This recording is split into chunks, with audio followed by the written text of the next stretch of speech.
Hi everyone, welcome back to my channel, Lenox Justifier of Innocence, created by Zeus and Demeter to save humanity.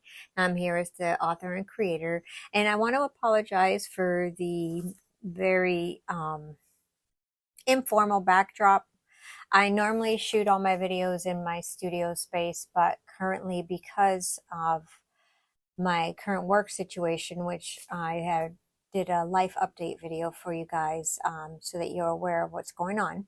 I typically do 2 to 3 videos per week, and I haven't been posting as much because my video space, my studio space, is currently being occupied by all of my salon stuff. So during the day, I do hair, and I was recently notified that I had to relocate my salon. Therefore, I had to put all of my salon stuff into my garage, and it's limiting access to all the costumes and props and video equipment and lights and everything else that I use in order to create the videos for you guys. So I'm going to do the best that I can to put this second half of this story that we started a couple weeks ago together for you. With the limited resources that I have, so that you don't have to wait to find out what happens in the second part of Weed Made Me Do It. Now, this story this little mini series that we're working on is based on a true story, like many of the stories covered on this channel. And on the first video, we covered what led up to the events and how Bryan Spejcher got away with the taking of Chad O'Melia's life. And so we are going to go into the fantasy justice portion of it and go through the details of that and see how Lenox and the crew get justice for the O'Melias. If you're new to this channel, this is a fantasy justice channel. And a lot of the stories that we do cover are based on real world events. And so some of the topics are somewhat graphic in nature, and some include sensitive information and sensitive topics. So we did want to forewarn you on that. Though we try to cover the topics in the most respectful manner possible, it is still possible for some to get triggered because whenever you're talking about true crime, obviously, some of the events that happen are not, it's hard to candy coat certain gruesome events. So we try to do it in a way that will make you feel like you're getting justice for those who have been wronged, and also try to find the lessons and add a little bit of humor to otherwise extremely dark subjects in order for us to all cope together and feel like we're making a difference. So with that said, I'm going to get started on the second half of Weed Made Me Do It. Stay till the end so that I can give you an update on what's going on and try to give you a timeline as to when production will resume as we normally have it. So you want to make sure you stay to the end for that. Thank you guys again so much for clicking on this video. Don't forget to hit like and subscribe, and I'll talk to you later. Enjoy the show.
To recap, we had left off at the point where the judge let Spejcher off to serve 0 jail time.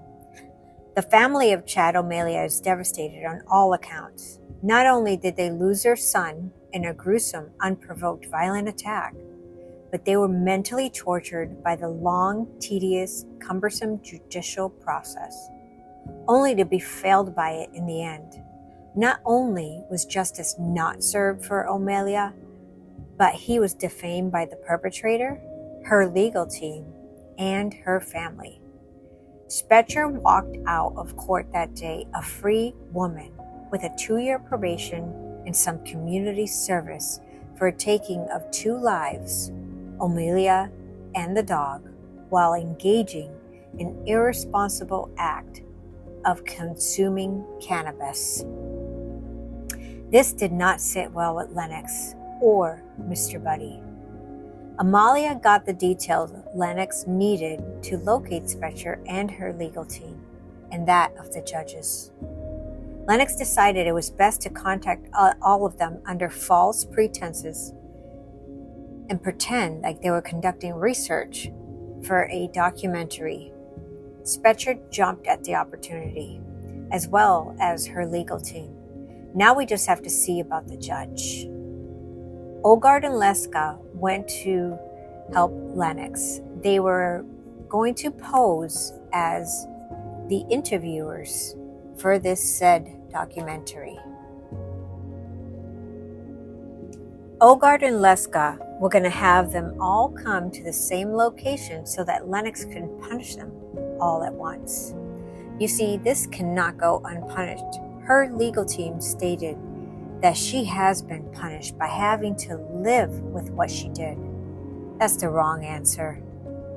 She learned nothing. She gets to wake up every day, to breathe, to walk, to eat, and to enjoy life with very little consequence for her heinous crimes. And all heinous crimes deserve true punishment. Lenox, Mr. Buddy, Ogard, and Lexa headed to California. Amalia set up the interview with the legal team, asking them to bring Bryn. Such a groundbreaking win. What is next for them? With the exposure Amalia could get them, they will become the most successful law office in the country, with Bryan Spejcher as their poster child. They were intrigued by the thought, and their greed, their narcissism, led them to accept appearing for a televised interview on the world's most popular videocast. And it would be streamed on all platforms. Ogard and Lexa posed as the interviewers. Lenox said to Amalia, make sure that they get the judge to appear for a cameo. Amalia replied, I am working on him. If not, I will make a special trip to his home, Lenox replied. Oh, and see if you can tap into everyone's TVs, interrupt broadcasts if you have to, computers, tablets, etc. I want this to automatically stream everywhere. People need to learn that there are consequences for bad actions. Amalia replied to Lenox, that is a big ask, Lenox. I will do my best, but it will not be easy. Lenox continued, tap into the Alexas, the Googles, the Siris, door cams, all of it. Use the influencers to circulate the videos.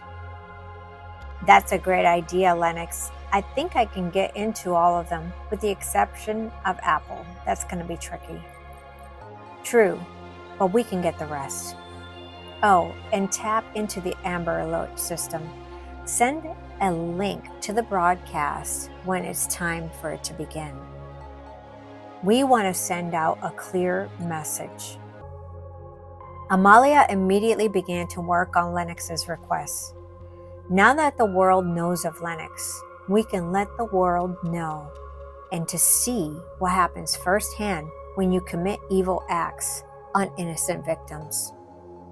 When the system fails, Lenox will get justice. There is no escaping consequences. By allowing all to witness, maybe, just maybe, those who are contemplating committing crimes will think again, knowing what will be waiting for them.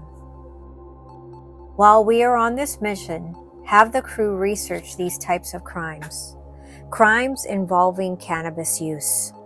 We must build a case that proves the dangers of the recreational use and present it to the lawmakers so that we can lessen these types of tragedies going forward and perhaps lower the rate of mental illness that is linked to its use. The Triple Bros, along with Bully and Carlita and Vetrani, went to work on compiling cases to analyze. With everything in its place, Lenox, Mr. Buddy, Ogard, and Leska head to California. The judge had declined to be interviewed, so Lenox will be stopping at his place first. On her way to see the judge, Lenox received a phone call from Amalia. Diddy is on the run. The feds were closing in on him. Okay, Amalia, call our contacts in the Fed. I will retrieve him so that we can bring him to justice when I get back. Another monster. Also call Jaru and see who is the mastermind behind his and Davis's operation. Who are the real owners of these record companies? Okay, will do. What's wrong, Amalia?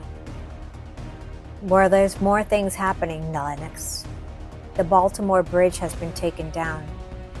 It appears to our internet sleuth friends to have been a calculated move. Okay, let me deal with this first, and as soon as we're back, we'll get to work on that as well. I can sweep up Diddy from wherever he's hiding on the way, and I'll turn him into the feds. Lenox took a deep breath, reminding herself that with each case, the balance of good and evil will be restored. Patience, she whispered to herself. As Lenox arrived at the judge's home, she peeked in through the windows to see him sipping a latte, feet up on the coffee table without a care in the world. Lenox just shook her head. She will never understand how people can knowingly take actions to create havoc in society and not have any qualms about it, seemingly taking pleasure in watching the domino effect they just created. Lenox went in through the sliding glass door. There she stood behind him. She smacked him in the back of his head, causing him to choke and spill the coffee on himself. He jumped out of his seat, cup dropping to the floor, putting his hands up in front of his torso. What the? Get the hell out of my house, he shouted. Lenox went closer to him, causing him to trip over the coffee table, falling on his back to the floor. The live feed streaming were gaining thousands of viewers by the minute. What do you want? Please don't hurt me. Oh, I'm not, Lenox replied. Every bit of pain and anguish you are about to feel, about to experience, is self-inflicted. Confused, he begged, he pleaded, and he cried. I have money. Money? You fool. This isn't about money. This is about justice. Justice for the countless future victims of drug-induced crimes that you just created. Justice for the Amelias whose killer you just let go. And justice for all those innocent whom your poor but calculated decisions have negatively impacted. The judge began to convulse, feeling the emotional pain of his decisions, feeling all of the pain the families were going through, seeing simulations of future crimes inspired by his ruling. Tears began to stream from his eyes. Lenox left in that state to stew in his own shit. She headed to the interview, where the world will see live what happens when you commit evil acts and get away with them. The attorneys arrived, along with their client, Bryan Spejcher, so smug, arrogant, all smiles and proud of themselves for their accomplishment. Excited for their interview, thinking they were going to be able to replicate Casey Anthony's attorney's successes, wanting to establish themselves as the top criminal defense legal team in the country, even if it's at the expense of victims, the families, and the public. Bryn sat there, just playing the innocent victim, putting blame on all but herself. He caused it by forcing me to smoke. The weed caused it. It wasn't my fault. I'm the victim who now has to live with what happened. How twisted in their thinking. 3 peas in a pod of absolute garbage. Olgard and Lexa did a great job in setting them up, fixing their ties and their hair, ready for their moment of fame. When Lenox arrived, as she stood in front of them, with looks of confusion on their faces, she gave them one last chance to admit to their wrongdoing. They refused, got up angry, offended, feeling set up. But Lenox had locked the doors. You're not going anywhere. Bryn started to cry. Save it, Lenox said to her. Where were your tears of remorse for your victim? You cry for yourself. What about the lives you took? The lives, she replied. Just then, Mr. Buddy appeared, a giant, visibly very upset. Yes, lives. You took the life of the dog as well. And all of God's creatures matter, as he growled. She fell into the seat, soiling herself, as Mr. Buddy lifted his leg on her, filling the room with an unbearable cloud of stinky stench. Lenox then unleashed her fury. The live broadcast was breaking the internet as the world watched them take their punishment, including Mr. O'Melia and his youngest son. The pain they felt was beginning to leave their hearts as they watched their son's murderer be punished. Bryn was feeling every penetration of that blade as it entered Chad's body and that of the dog. She felt all the shame, the betrayal, the confusion, and the immense sadness that O'Melia felt in his last moments, knowing his life was about to end, and knowing that he would never be able to tell his family how much he loved them, and seeing his bright future slip away. The dog was in tears, witnessing his beloved owner taken from him. Unable to stop the gruesome attack, he became a victim himself. The pain his family felt when learning of his demise, and later to have salt poured in their wounds as she put blame on Chad and defamed him throughout the entire trial. She not only assassinated him and his dog, but his character as well. The attorneys were convulsing in pain, feeling the ramifications of their actions and the ripple effect of negativity they caused. They all repented. The judge stepped down from the bench, requesting for his last judgments to be reviewed. The lawyers acknowledged their wrongdoing, and they issued a public apology and private apology to the families of Chad O'Melia and to the public, vowing to revisit their strategies and conduct their legal practice in a more ethical and moral fashion, along with setting up a fund for victims of violence and advocating for stricter laws regarding cannabis use. Bryn finally accepted responsibility for taking Chad's life. There was no one to blame but herself. She willingly smoked And she, and only she, yielded that knife that took Chad's life on that fatal night. She then committed herself to a mental hospital in order to seek treatment until she felt she would no longer pose a threat to society. She also publicly apologized to the O'Melias and to Chad, owning her actions and taking steps towards redemption. The O'Melias watched along with billions of viewers, feeling good about the outcome, but still sad about their loss.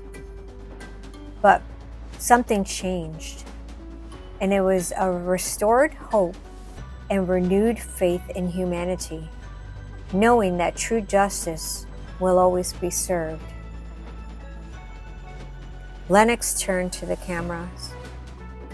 To all those who have been negatively affected by the events covered in this story, may you find peace, may you find closure, and may you have much healing.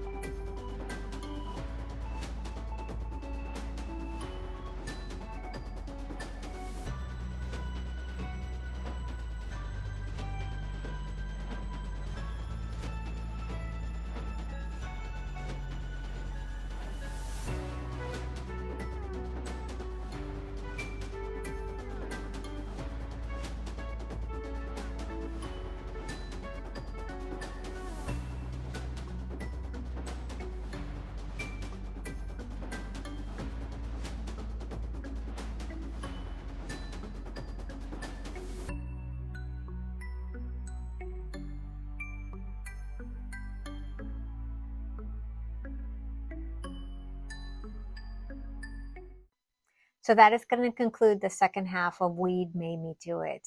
Thank you guys so much for staying to the end and watching the content. Just to give you a little bit of an update, I am hoping that I have the RV back this week, and I can get everything back in track as far as making videos and my salon. If you want to catch up a little bit as to what's going on with that, you can go ahead and look at my TikTok. It is also titled Lenox Justifier of Innocence. So you can go ahead and there. There's plenty of videos on the RV salon, and you can get caught up with what's going on with that there. I didn't want to clog up this channel with a lot of that information. I want to keep this channel specific for the Lenox series and Mr. Buddy's series. Mr. Buddy's series, I posted a video of his last week. It was very cute. It was titled The Rivalry. So if you haven't had a chance, go check that out. And if you haven't had a chance to see the first half of Weed Made Me Do It, that is also in the playlist. So you can go ahead and check that out, and you'll be all caught up with this particular series. So we're going to go on to discuss the next series. Actually, it's going to be a continuation of the Diddy series, which I started about, I would say 6 weeks back, maybe 2 months. We started a series on P. Diddy based on the allegations by Cassie. And now that that story has been unfolding and we're finding out a lot more information, I'm going to be putting together some videos on that to not only disclose the newest information out there, but also to discuss some of the current working conspiracy theories and go through some fantasy justice portions of that, with keeping in mind that it is still allegations at this point, and that we don't want to do or say anything that could ever compromise the integrities of the ongoing investigations. So we'll be mindful of that. However, we will be discussing what is currently out there for information and coming up with our own conclusions on how to get fantasy justice for all of his victims. So thank you guys again. I will be seeing you soon. Hopefully everything will be back to normal by the next video. If not, don't worry, I'll still get creative and make something for you. And until then, please take care of yourselves, take care of your kids, and as always, God bless. Thank you for watching.